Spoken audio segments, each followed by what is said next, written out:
அனைவருக்கும் வணக்கம். இப்போ நம்ம அம்மம்மா கிச்சனில் பன்னீர் பட்டர் மசாலா பண்ண போகிறோம். இந்த மில்க் மிக்ஸ் பன்னீர் தான் இது. இதை இப்படி நல்லா கட் பண்ணிக்கோங்க, கட் பண்ணி வச்சுக்கோங்க. அதுக்கு தேவையான வெங்காயம், பூண்டு, இஞ்சி கொஞ்சோண்டு, பச்சை மிளகா, பட்டர், கொஞ்சம் இஞ்சி பூண்டு விழுது, முந்திரி பருப்பு, தக்காளி.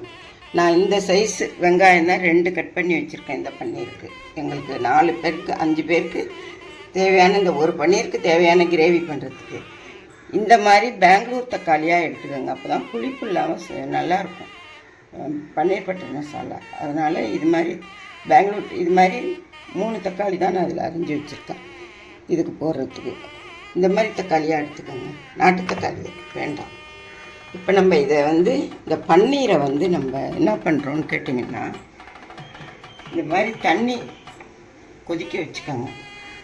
இதில் நல்லா 1 ஸ்பூன் உப்பு போட்டுக்கோங்க, ஒரு 1.5 ஸ்பூன் கூட போட்டுக்கலாம்.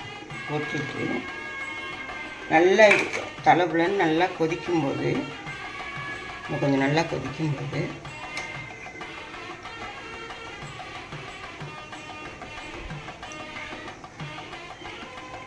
இந்த பன்னீரை இதில் போடணும். இப்போ நம்ம இதை ஆஃப் பண்ணிவிட்டு, ஸ்டவ்வை ஆஃப் பண்ணிவிட்டு, இதை ஒரு தட்டு போட்டு மூடிடுவோம். இதை அப்படியே ஒரு தட்டு போட்டு மூடி வச்சிடலாம். கொஞ்சம் நேரம் 5 நிமிஷம் அப்படியே இருக்கணும்.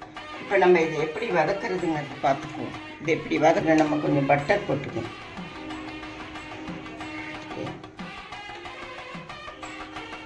இதில் நம்ம முந்திரியை பொரிச்சு வச்சுக்கோம்.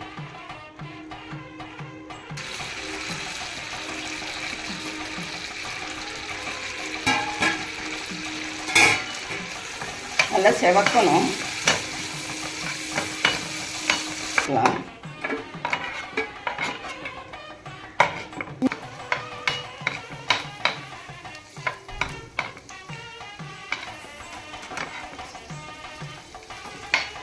நல்லா ஒரு 2 மினிட்ஸ் வதங்கணும். நல்லா பூண்டு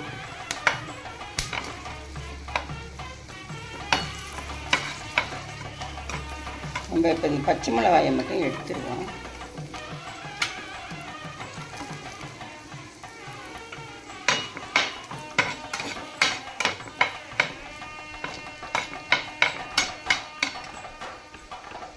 இப்போ நம்ம வெங்காயம் சேர்த்துக்கலாம்.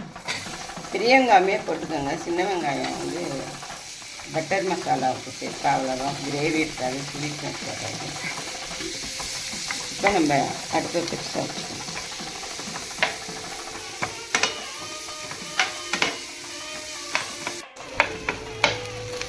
வெங்காயம் நல்லா இது மாதிரி வதங்கினதுக்கப்புறம்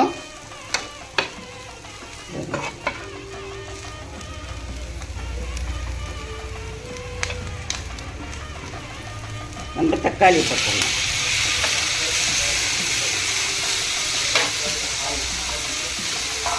இதோடைய கொஞ்சம்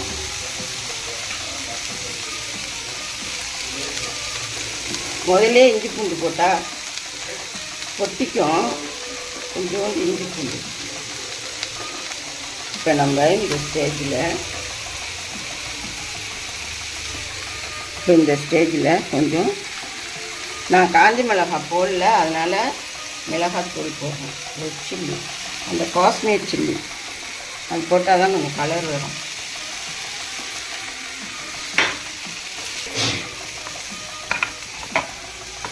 இப்போ இதில் கொஞ்சம் நம்ம உப்பு சேர்த்துக்கலாம்.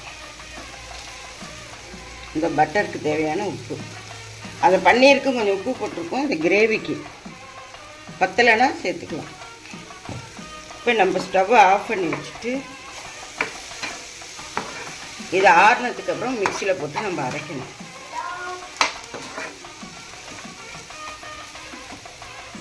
இப்போ நம்ம இதை வதக்குனதா ஆறிடுச்சு. இப்போ முந்திரி பருப்பு இதில் போட்டுக்கலாம்.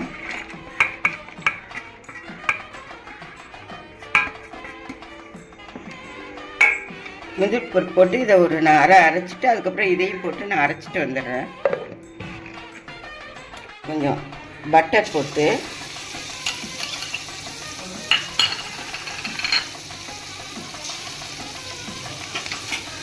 நம்ம அரைச்சிட்டு வந்த கிரேவி இருக்கு பாருங்க, அதை இதில் போட்டுற வேண்டியது. இந்த மாதிரி நம்ம எல்லாமே நல்லா வதக்கிட்டோம், ஒன்றும் பிரச்சனை இல்லை. இருந்தாலும் கொஞ்சம் கொதிச்சா நல்லா இந்த மாதிரி நல்லா கிரேவி இந்த அளவுக்கு இருக்கும்போது நம்ம பன்னீர் வெந்நீரில் போட்டு வச்சுருந்தோம்னா அதை நம்ம வடிகட்டிட்டு பன்னீரை இதில் சேர்த்துறோம். இது சாஃப்டாக இருக்குது பாருங்கள் பன்னீர். அப்படியே இதில் சேர்த்துற வேண்டியது, எதுவுமே செய்ய தேவையில்லை. பன்னீரை பட்டரில் எல்லாம் போட தேவையில்லை. இது ரெடி ஆகிடுச்சு. இது நம்ம பவுலுக்கு மாற்றிக்கலாம்.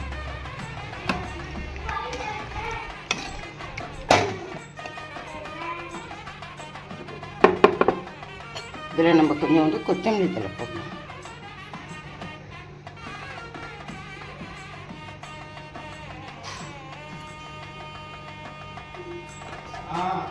கஸ்தூரி மேத்தி போட்டுக்கலாம்.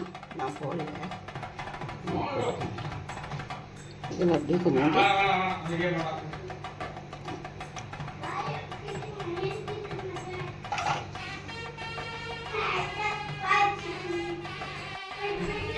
இப்போ பாருங்கள் எவ்வளோ பட்டர் போட்டதும் நல்லா உருகிட்டு இதெல்லாம் எவ்வளோ சூப்பராக இருக்குது பாருங்கள். நான் இப்போ சாப்பிட்டு உங்களுக்கு டேஸ்ட் எப்படி இருக்குன்னு காட்டுறேன் பாருங்கள். சப்பாத்தியோட வச்சு நல்லா நிறையா வச்சுக்கோங்க.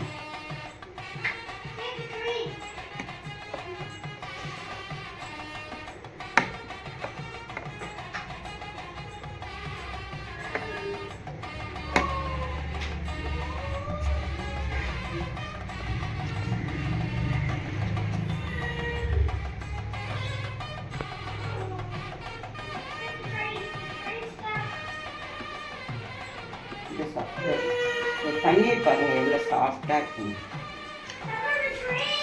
சுடுது சுனை.